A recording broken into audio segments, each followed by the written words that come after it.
Llevo 13 años trabajando en Laboral Cucha, en la oficina de empresas de Álava La Rioja.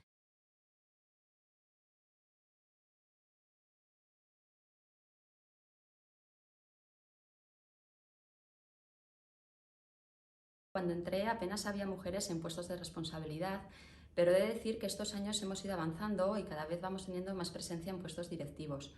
Para potenciar la igualdad, desde Laboral Cucha se han ido realizando diferentes talleres y bajo mi experiencia deciros que es una entidad que valora la valía y la profesionalidad de las personas independientemente del género.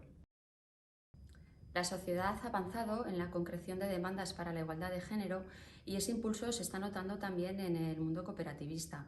En estos últimos años, las cooperativas están avanzando en la implementación de diferentes planes de igualdad, pero bien es cierto que el techo de cristal existe.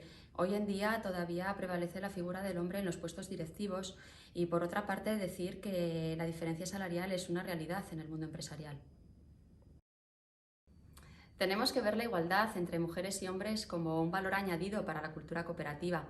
Garantizar la diversidad es un valor al alza y las mujeres aportamos esa diversidad.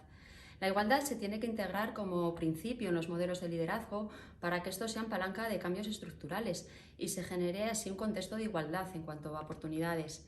La experiencia cooperativa debe ser una referencia en la igualdad de género y entre todas y todos podemos lograrlo.